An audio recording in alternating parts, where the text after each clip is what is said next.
the process of recapitulating yourself continually is also the process of, it's a phoenix-like process, right? You're shedding all those elements of you that are no longer worthy of the pursuits that you're valuing.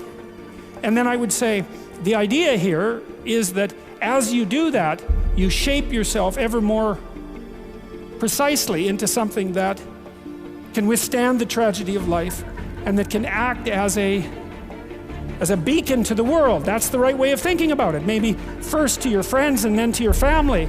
It's like it's a hell of a fine ambition, and there's no reason that it can't happen.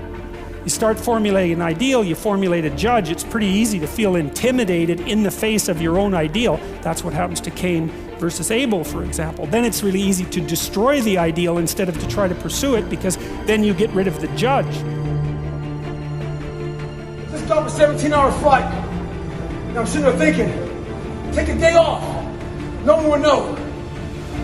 If I keep on thinking too, there's always someone out there who's working harder than you. I'm haunted by that motherfucker.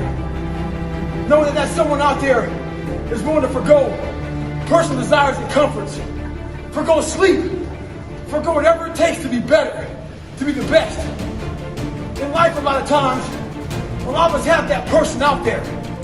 There may not be a name or a face to him, but he exists. You make sure in life when you think about that person, you make sure they put a name and a face to it. You make sure the name and face is yours. You do the haunting. Get in somebody's head. Own space. In those times when you want to quit, because we're all human, you make sure you remember one thing. All those times, hours, and days you sacrifice to be the best. Stay hard. I'm not the best at anything. I'm not gifted. I'm just driven. Out of the 100 men that go into war, 10 shouldn't be there. 80 of them are just targets. 9 do most of the fighting. 1 is a warrior. One of my direct subordinates, one of my guys that worked for me, he would call me up or pull me aside with some major problem, some issue that was going on. And he'd say, boss, we got this and that and the other thing. And I look at him and say, good.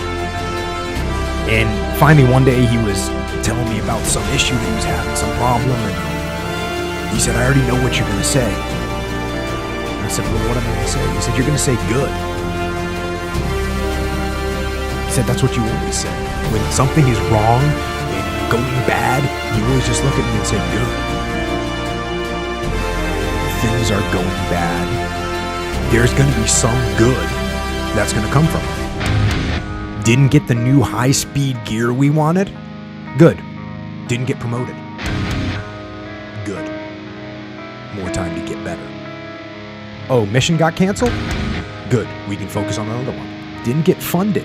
Didn't get the job you wanted. Got injured. Sprained my ankle. Got tapped out? Good. Got beat? Good. You learned. Unexpected problems? Good. We have the opportunity to figure out a solution. I hate Plan B. And I tell you why. Because that's very dangerous. Because now what you're basically saying is that if my plan doesn't work, I have a fallback plan. I have a Plan B. And that means that you start thinking about Plan B, and every thought that you put into Plan B, you're taking away now that thought and that energy from Plan A. We have so many doubters, as I've said earlier, the no-sayers. And it's very important to understand that we function better if there is no safety net. Because Plan B becomes a safety net. It says that if I fail, then I fall and I get picked up and I have something else there that will protect me. And that's not good, because people perform better when there's no safety net.